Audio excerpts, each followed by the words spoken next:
Heart attack ಅಂದ್ರೆ ಇದ್ದಕ್ಕಿದ್ದಂಗೆ ಯಾವುದೇ ವಾರ್ನಿಂಗ್ ಇಲ್ದೆ ಬರುತ್ತೆ ಅಂತ ತುಂಬಾ ಜನ ಅನ್ಕೋತಾರೆ. ಆದ್ರೆ ಗೊತ್ತಾ, ಮೆಡಿಕಲ್ ಸೈನ್ಸ್ ಪ್ರಕಾರ ಇದರ ಹಿಂದೆ ಒಂದು ನಿರ್ದಿಷ್ಟ ಪ್ಯಾಟರ್ನ್ ಇದೆ. ನಮ್ಮ ದೇಹ ಪ್ರತಿದಿನ ಸದ್ದಿಲ್ದೆ ಫಾಲೋ ಮಾಡುವ ಈ ಪ್ಯಾಟರ್ನ್ ಹಿಂದಿರೋ ಸೀಕ್ರೆಟ್ ಏನು ಅಂತ ಇವತ್ತು ನಾವು ಡೀಟೇಲ್ ಆಗಿ ನೋಡೋಣ. ಇದು ನಿಜಕ್ಕೂ ಒಂದು ಇಂಟ್ರೆಸ್ಟಿಂಗ್ ಪ್ರಶ್ನೆ ಅಲ್ವಾ? ಯಾಕೆ ಹೀಗೆ ಅಂತ. ಇದರ ಉತ್ತರ ಎಲ್ಲೋ ಹೊರಗಡೆ ಇಲ್ಲ. ನಮ್ಮ ದೇಹದ ಒಳಗೆ ಇರುವ ಒಂದು ಅದ್ಭುತ ಆದ್ರೆ ಸ್ವಲ್ಪ ಕಾಂಪ್ಲೆಕ್ಸ್ ಆದ ಸಿಸ್ಟಮ್ನಲ್ಲೇ ಇದೆ. ಆ ಸಿಸ್ಟಮ್ ಹೇಗೆ ಕೆಲಸ ಮಾಡುತ್ತೆ ಅನ್ನೋದೇ ಇವತ್ತಿನ ನಮ್ಮ ಈ ವಿಶ್ಲೇಷಣೆಯ ಫೋಕಸ್. ಸರಿ, ಈ ವಿಷಯವನ್ನ ಚೆನ್ನಾಗಿ ಅರ್ಥ ಮಾಡಿಕೊಳ್ಳಕ್ಕೆ ನಾವು ಈ 5 ಭಾಗಗಳಾಗಿ ನೋಡೋಣ.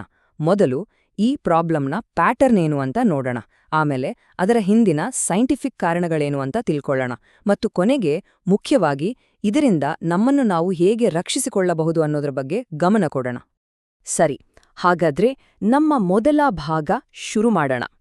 ಹೃದಯಾಘಾತಗಳು ಬೆಳಗ್ಗೆ ಜಾಸ್ತಿ ಆಗೋದು ಸುಮ್ನೆ ಕಾಕತಾಳೀಯ ಅಂತೂ ಅಲ್ಲ. ಇದು ಮೆಡಿಕಲ್ ಎಕ್ಸ್ಪರ್ಟ್ಸ್ ಹಲವಾರು ದಶಕಗಳಿಂದ ಸ್ಟಡಿ ಮಾಡ್ತಿರೋ ಒಂದು ಸ್ಪಷ್ಟವಾದ, ಎಲ್ರೂ ಒಪ್ಕೊಂಡಿರೋ ಪ್ಯಾಟರ್ನ್. ಈ ಟೈಮನ್ನ ಸ್ವಲ್ಪ ಗಮನದಲ್ಲಿ ಇಟ್ಕೊಳ್ಳಿ. ಸ್ಟಡೀಸ್ ಪ್ರಕಾರ ಹೃದಯಾಘಾತದ ರಿಸ್ಕ್ ಅತಿ ಹೆಚ್ಚಾಗಿರೋದು ಬೆಳಗಿನ ಜಾವ 4 ಗಂಟೆಯಿಂದ 10 ಗಂಟೆಯ ನಡುವೆ. ಹೌದು, ಬೆಳಗ್ಗೆ 4ರಿಂದ 10. ಈ ನಿರ್ದಿಷ್ಟ ಟೈಮ್ ಫ್ರೇಮ್ ಇದೆಯಲ್ಲ, ಇದೇ ಈ ಇಡೀ ವಿಷಯವನ್ನ ಅರ್ಥ ಮಾಡ್ಕೊಳ್ಳೋಕೆ ನಮ್ಮ ಮೊದಲ ಸುಳಿವು. ಹಾಗಾದ್ರೆ ಇದರ ಹಿಂದಿನ ಕಾರಣವಾದ್ರೂ ಏನು? ಸಿಂಪಲ್ ಆಗಿ ಹೇಳಬೇಕು ಅಂದ್ರೆ, ನಾವು ಪ್ರತಿದಿನ ನಿದ್ದೆಯಿಂದ ಎಚ್ಚರಗೊಳ್ಳುವ ಈ ಪ್ರೋಸೆಸ್ ಇದೆಯಲ್ಲ, ಇದು ನಮ್ಮ ಹೃದಯ ಮತ್ತೆ ರಕ್ತನಾಳಗಳ ಮೇಲೆ ಸಡನ್ ಆಗಿ ಪ್ರೆಷರ್ ಹಾಕುತ್ತೆ. ಇದು ಹೇಗಪ್ಪ ಅಂದ್ರೆ, ನಮ್ಮ ದೇಹಕ್ಕೆ ಪ್ರತಿದಿನ ಒಂದು ಮಿನಿ ಸ್ಟ್ರೆಸ್ ಟೆಸ್ಟ್ ಕೊಟ್ಟ ಹಾಗೆ. ಹಾಗಾದ್ರೆ ಈ ಬೆಳಗಿನ ಸ್ಟ್ರೆಸ್ ಟೆಸ್ಟ್ ಅನ್ನು ಕಂಟ್ರೋಲ್ ಮಾಡೋದು ಯಾವುದು? ಉತ್ತರ ನಮ್ಮ ದೇಹದೊಳಗೆ ಇರೋ ಒಂದು ಸ್ವಂತ ಇಂಟರ್ನಲ್ ಕ್ಲಾಕ್. ವಿಜ್ಞಾನಿಗಳಿದಕ್ಕೆ ಸಿರ್ಕಾಡಿಯನ್ ರಿದಮ್ ಅಂತ ಕರೀತಾರೆ. ಈ ಸಿರ್ಕಾಡಿಯನ್ ರಿದಮ್ ಅನ್ನ ನಮ್ಮ ದೇಹದ ಮಾಸ್ಟರ್ ಕ್ಲಾಕ್ ಅಂತಾನೆ ಹೇಳಬಹುದು. ಇದು ನಾವು ಯಾವಾಗ ಮಲಗಬೇಕು, ಯಾವಾಗ ಏಳ್ಬೇಕು ಅಂತಷ್ಟೇ ಅಲ್ಲ, ನಮ್ಮ ಹಾರ್ಮೋನ್ಗಳು, ಬ್ಲಡ್ ಪ್ರೆಷರ್ ಮತ್ತು ನಮ್ಮ ಇಡೀ ದೇಹದ ಕಾರ್ಯವನ್ನೇ ನಿಯಂತ್ರಿಸುತ್ತೆ. ನೋಡಿ, ಡಾಕ್ಟರ್ ಮುಕೇಶ್ ಗೋಯಲ್ ಅವರ ಈ ಮಾತು ಇದನ್ನೇ ಸ್ಪಷ್ಟಪಡಿಸುತ್ತೆ. ಸಿರ್ಕಾಡಿಯನ್ ರಿದಮ್ನಿಂದ ಶುರುವಾಗೋ ಈ ಬದಲಾವಣೆಗಳು ಹೇಗೆ ನೇರವಾಗಿ ಹೃದಯದ ಮೇಲೆ ಒತ್ತಡವನ್ನ ಹೆಚ್ಚಿಸ್ತವೆ ಅನ್ನೋದನ್ನ ಇದು ಪರ್ಫೆಕ್ಟ್ ಆಗಿ ವಿವರಿಸುತ್ತೆ. ಸರಿ, ಈಗ ವಿಷಯದ ಇನ್ನಷ್ಟು ಆಳಕ್ಕೆ ಇಳಿಯೋಣ. ಬೆಳಿಗ್ಗೆ ಎದ್ದ ತಕ್ಷಣ ನಮ್ಮ ದೇಹದೊಳಗೆ ನಿಜವಾಗಿ ಏನೆಲ್ಲ ಆಗತ್ತೆ? ಈ ಸ್ಟ್ರೆಸ್ ಟೆಸ್ಟ್ನಲ್ಲಿ ಅಡಗಿರುವ 3 ಮುಖ್ಯವಾದ ಬಯೋಲಾಜಿಕಲ್ ಚೇಂಜಸ್ ಏನು ಅಂತ ನೋಡೋಣ ಬನ್ನಿ. ಮೊದಲನೆಯದಾಗಿ, ನಮ್ಮ ದೇಹ ಎಚ್ಚರಗೊಳ್ಳೋಕೆ ಒಂದು ವೇಕಪ್ ಕಾಲ್ ಸಿಸ್ಟಮ್ ಅನ್ನ ಆನ್ ಮಾಡುತ್ತೆ. ಇದು ಕಾರ್ಟಿಸಾಲ್ ಮತ್ತೆ ಅಡ್ರೀನಲಿನ್ ತರಹದ ಸ್ಟ್ರೆಸ್ ಹಾರ್ಮೋನ್ಗಳನ್ನ ರಿಲೀಸ್ ಮಾಡುತ್ತೆ. ಇವು ನಮ್ಮನ್ನ ಅಲರ್ಟ್ ಮಾಡೋದಂತೂ ನಿಜ, ಆದ್ರೆ ಅದೇ ಸಮಯದಲ್ಲಿ ನಮ್ಮ ಹಾರ್ಟ್ ಬೀಟ್ ಮತ್ತೆ ಬ್ಲಡ್ ಪ್ರೆಷರ್ ಅನ್ನ ತಕ್ಷಣಕ್ಕೆ ಜಾಸ್ತಿ ಮಾಡ್ಬಿಡುತ್ತೆ. ಎರಡನೇದಾಗಿ, ಈ ಹಾರ್ಮೋನ್ಗಳನ್ನ ಎಫೆಕ್ಟಿಂದ ನಮ್ಮ ಬ್ಲಡ್ ಪ್ರೆಷರ್ ಸಡನ್ ಆಗಿ ಶೂಟಪ್ ಆಗುತ್ತೆ. ಆರೋಗ್ಯವಾಗಿರೋ ರಕ್ತನಾಳಗಳು ಇದನ್ನ ನಿಭಾಯಿಸಬಲ್ಲವು, ಆದ್ರೆ ಯಾರಿಗೆ ಮೊದಲೇ ರಕ್ತನಾಳಗಳು ಕಿರಿದಾಗಿರುತ್ತೋ ಅಥವಾ ಗಟ್ಟಿಯಾಗಿರುತ್ತೋ ಅವರಿಗೆ ಈ ಹಠಾತ್ ಒತ್ತಡ ತುಂಬಾನೇ ಡೇಂಜರಸ್ ಆಗ್ಬೋದು. ಮೂರನೇ ಮತ್ತು ಬಹುಶಃ ಅತಿ ಅಪಾಯಕಾರಿ ಅಂಶ ಅಂದ್ರೆ, ಬೆಳಿಗ್ಗೆ ನಮ್ಮ ರಕ್ತ ಸ್ವಲ್ಪ ಹೆಚ್ಚು ಜಿಗುಟಾಗಿ ಇರುತ್ತೆ. ಅಂದ್ರೆ ರಕ್ತ ಹೆಪ್ಪುಗಟ್ಟಿಸೋಕೆ ಕಾರಣವಾಗುವ ಪ್ಲೇಟ್ಲೆಟ್ಗಳು ಈ ಟೈಮಲ್ಲಿ ತುಂಬಾ ಆಕ್ಟಿವ್ ಆಗಿರ್ತವೆ.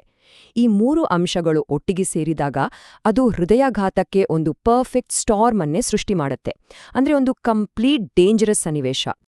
ಆದ್ರೆ ನೋಡಿ, ಈ ಬೆಳಗಿನ ರಿಸ್ಕ್ ಎಲ್ಲರಿಗೂ ಒಂದೇ ರೀತಿ ಇರಲ್ಲ. ಕೆಲವು ಗುಪ್ತ ಆರೋಗ್ಯ ಸಮಸ್ಯೆಗಳು ಮತ್ತು ಎಚ್ಚರಿಕೆ ಸಂಕೇತಗಳು ಈ ಅಪಾಯವನ್ನ ಇನ್ನೂ ಜಾಸ್ತಿ ಮಾಡಬಹುದು. ಅವುಗಳ ಬಗ್ಗೆ ತಿಳ್ಕೊಂಡಿರೋದು ತುಂಬಾನೇ ಇಂಪಾರ್ಟೆಂಟ್. ಉದಾಹರಣೆಗೆ, ಸ್ಲೀಪ್ ಅಪ್ನಿಯಾ. ಇದು ಪತ್ತೆಯಾಗದೇ ಇರೋ ನಿದ್ರಾ ಸಮಸ್ಯೆ. ಇದು ರಾತ್ರಿ ಇಡೀ ಹೃದಯದ ಮೇಲೆ ನಿರಂತರವಾಗಿ ಒತ್ತಡ ಹಾಕ್ತಾ ಇರುತ್ತೆ. ಇದ್ರಿಂದ ಬೆಳಗಿನ ಸಮಯ ಇನ್ನಷ್ಟು ಅಪಾಯಕಾರಿಯಾಗಿ ಬದಲಾಗುತ್ತೆ. ಅಂದ್ರೆ ಕೆಲವರು ತಮ್ಮ ದಿನವನ್ನೇ ಹೆಚ್ಚಿನ ರಿಸ್ಕ್ನೊಂದಿಗೆ ಶುರು ಮಾಡ್ತಾರೆ ಅಂತಾಯ್ತು. ಈ ಎಚ್ಚರಿಕೆಯ ಲಕ್ಷಣಗಳನ್ನ ನಾವು ಸುಲಭವಾಗಿ ನಿರ್ಲಕ್ಷಿಸ್ಬಿಡಬಹುದು. ಇದು ಸುಮ್ನೆ ಸುಸ್ತು ಅಥವಾ ಅಜೀರ್ಣ ಇರಬೇಕು ಅಂತ ಅನ್ಕೋಬಹುದು.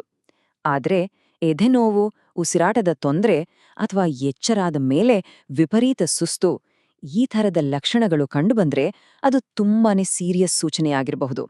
ತಕ್ಷಣ ವೈದ್ಯಕೀಯ ಸಹಾಯ ತಗೊಳ್ಳೋದು ಬಹಳ ಮುಖ್ಯ. ಸರಿ, ಇಲ್ಲಿಯವರೆಗೆ ನಾವು ಸಮಸ್ಯೆಯನ್ನ, ಅದರ ಹಿಂದಿನ ವಿಜ್ಞಾನವನ್ನ ಮತ್ತು ಅದರಲ್ಲಿರೋ ಅಪಾಯಗಳನ್ನ ಅರ್ಥ ಮಾಡ್ಕೊಂಡ್ವಿ.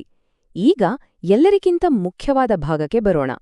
ಈ ರಿಸ್ಕ್ ಅನ್ನ ಕಡಿಮೆ ಮಾಡೋಕೆ ನಾವು ಏನ್ ಮಾಡಬಹುದು?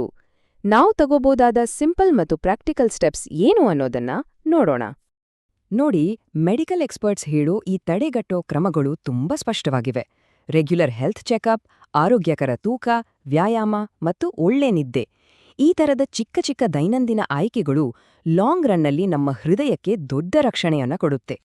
ಹಾಗಾಗಿ ನಾವಿಲ್ಲಿಂದ ಕಲಿಯಬೇಕಾದ ಮುಖ್ಯ ಪಾಠ ಏನು ಅಂದ್ರೆ, ಬೆಳಗಿನ ಅಪಾಯ ಅನ್ನೋದು ನಿಜವೇ ಇರಬಹುದು, ಆದರೆ ಅದನ್ನ ಖಂಡಿತವಾಗಿಯೂ ನಾವು ಮ್ಯಾನೇಜ್ ಮಾಡಬಹುದು. ಇದರ ಬಗ್ಗೆ ಜಾಗೃತಿ ಹೊಂದುವುದು ಮತ್ತು ಆರೋಗ್ಯಕರ ಜೀವನಶೈಲಿಯನ್ನ ಅಳವಡಿಸಿಕೊಳ್ಳುವುದೇ ನಮ್ಮನ್ನ ನಾವು ರಕ್ಷಿಸ್ಕೊಳ್ಳೋಕಿರೋ ಬೆಸ್ಟ್ ಟೂಲ್ಸ್. ಈ ಇಡೀ ವಿಶ್ಲೇಷಣೆಯನ್ನ ಒಂದು ಸಿಂಪಲ್ ಪ್ರಶ್ನೆಯೊಂದಿಗೆ ಮುಗಿಸೋಣ. ಈಗ ಸಿಕ್ಕಿರೋ ಈ ಮಾಹಿತಿಯ ಬೆಳಕಿನಲ್ಲಿ ಪ್ರತಿಯೊಬ್ಬರೂ ತಮ್ಮ ಬೆಳಗಿನ ದಿನಚರ್ಯ ಬಗ್ಗೆ ಒಂದ್ಸರಿ ಯೋಚನೆ ಮಾಡಬೇಕು. ನಾವು ಮಾಡುವ ಸಣ್ಣಪುಟ್ಟ ಬದಲಾವಣೆಗಳು ಕೂಡ ನಮ್ಮ ಹೃದಯದ ಆರೋಗ್ಯದಲ್ಲಿ ದೊಡ್ಡ ವ್ಯತ್ಯಾಸವನ್ನ ತರಬಹುದು, ಅಲ್ವಾ?